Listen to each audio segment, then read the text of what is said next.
I'm KASHINK, and I've been practicing street art for almost 20 years. I have created protean, colorful, four-eyed characters. Some people see them as monsters. I put a lot of myself into my artwork, and I don't mind defining myself as a kind of genderless creature, a strange monster that doesn't fit into normative codes.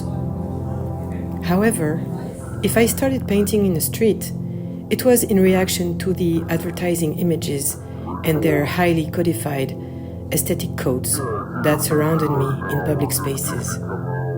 Thin, able-bodied, young, white faces and bodies, without spots or wrinkles, without flaws. I've always found these images a little cruel, because these perfect bodies don't really correspond to anyone in real life. We are bombarded with them on every street corner, and we gradually come to terms with the idea that if we want to be loved, happy, and fulfilled, we have to resemble this attainable aesthetic ideal. How to find one's value in this context?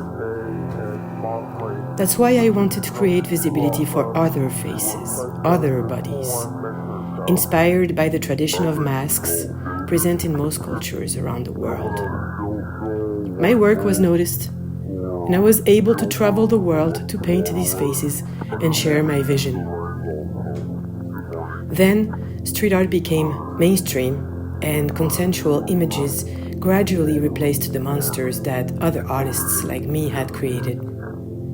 The faces of beautiful young women took up more and more space in public urban art commissions. They reassure. They're so familiar. I've observed a similar trend in the artistic styles created by AI. What I like about these new tools is exploring that fine line between what is acceptable or not visually, what is beautiful or ugly. What I like are the strange images, the glitches, the flaws. It seems to me that AI understands this, even if the images created can tend to become very consensual sometimes. For the images in this video, I used a very short and simple prompt with just 2 words: 4 eyes. It's important to know that this term is used as an insult in the English language. It's used to mock people who wear glasses. 4 eyes. Wearing glasses doesn't make us monsters, though. Or maybe it does? Using AI is new to me, and I'd like to find consistency with my values, to maintain a naive use of the tools, limiting it to ensure minimal impact on the environment, and above all to contribute to the survival of monsters, to continue to make ourselves visible. I asked the following question to ChatGPT: what is the place of monsters in art? The answer was, very good question. Needless to say, I was pleased. The place of monsters in art is at once central, ambivalent, and deeply revealing of how artists and societies perceive humanity, its limits, and its fears. Since antiquity, monsters have occupied an important place in founding narratives and therefore in art. In Greek, Egyptian, and Mesopotamian mythologies, monsters embody trials, existential fears, and prohibitions. They often symbolize order versus chaos, the boundary between the human and the inhuman. The monster is not just the other, it is the human double, a distorted, exaggerated version, revealing our fears, desires, and taboos.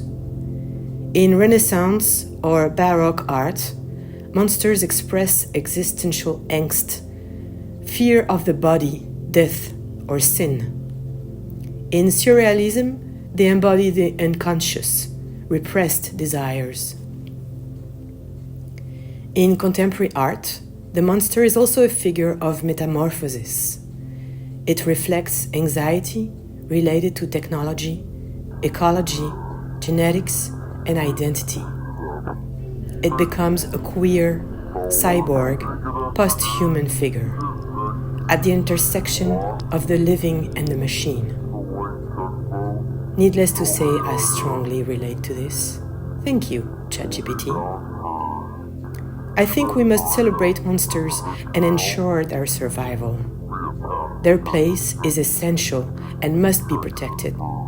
Long live us, the strange people, the rebellious, the misfits, the disturbing, the ugly and magnificent monsters.